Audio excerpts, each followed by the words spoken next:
In this video we're going to be investigating some MATLAB features, and in particular we're going to just look at some ways in which we can plot sinusoids and their spectral plots, basically to represent sampling rates and the differences in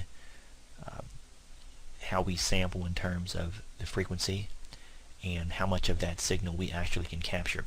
So in this example here we have a sinusoid x equals sine 2 pi ft, and we're going to set the frequency to be 1 kilohertz, and what we're wanting to do is just plot the sample of the original sinusoid along with this continuous time signal. So we're going to have two different versions here. One's going to be sampled at 10 kilohertz and the other sampled at 3 kilohertz, and we're going to look at the final output of that in MATLAB.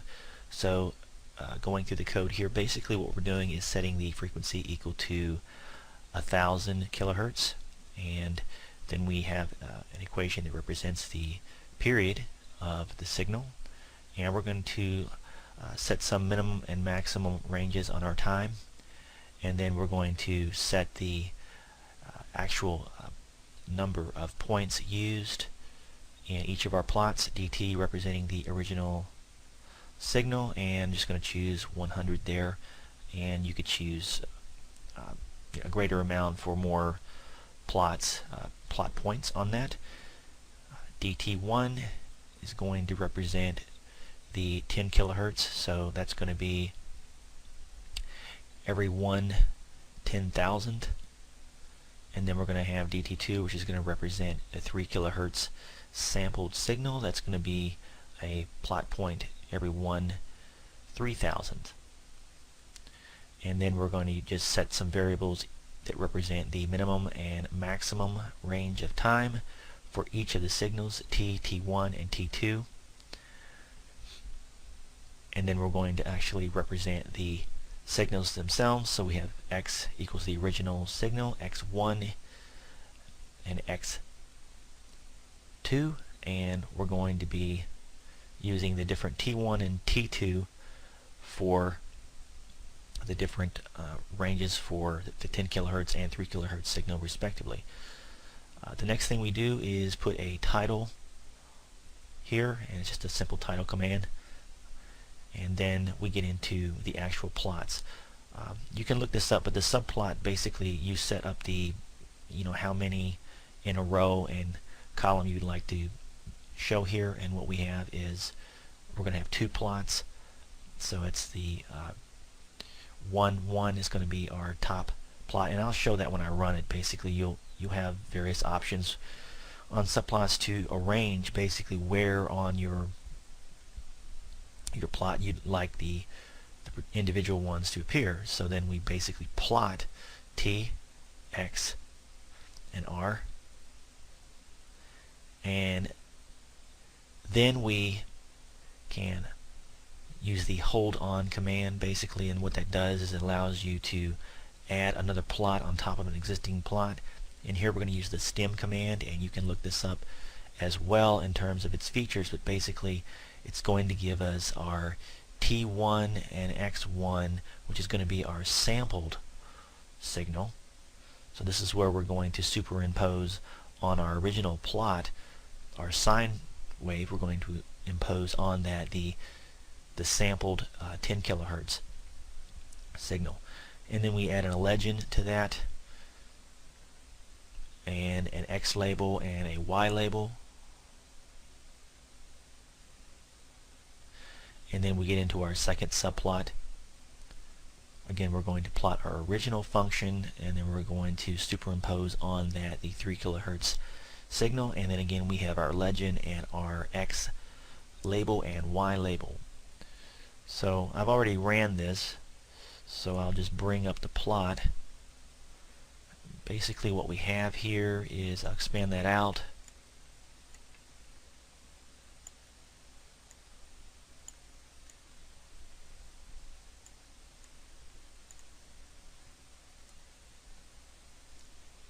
We see that we have in the first plot here, this is what I was saying about the subplot. Basically we have two rows, and this is the first row, first section of that row, and then we have the second row of that.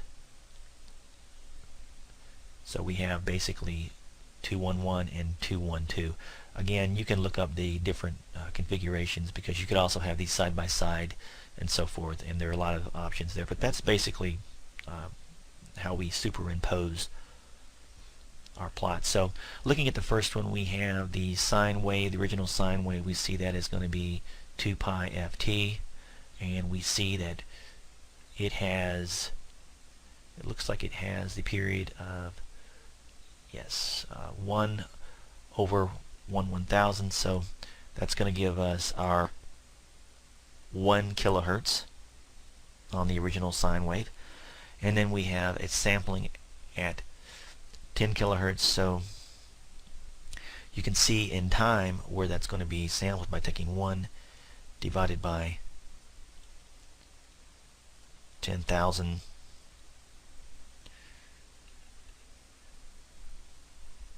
And so you're going to get in time a spectral plot basically capturing the sine wave at those particular instances in time. And we see this is a fairly good representation at this sampling rate. We capture a significant portion of the original sine wave, and then we move on to our second plot. We see that we have the original sine wave again, but this time we're sampling at 3 kilohertz, and we see that we're missing quite a bit of our signal. So we see here that our sample rate has a lot to do with how much of the signal we actually capture, and we will discuss in more detail in the course the Nyquist rate and what that allows us to do in terms of quantizing our signal and how much of the signal we should actually capture in terms of being able to reproduce that. In other words, we have an analog signal. We are actually sampling at a rate, and that rate should be selected to be an appropriate rate so that we can then reconstruct the signal. The samples are going to represent our digitized signal.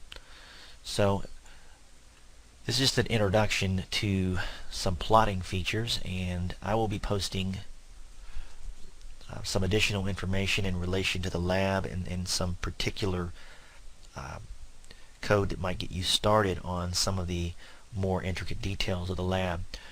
But in terms of the lab output and what you would present, basically you would present your code, which I've shown here, and then your output waveforms. Basically you can do an alt print screen and drop that into a Word document, and that'll be verification for each of our labs for the required outputs. And that concludes this Module 1 lab, and I will see you in the next.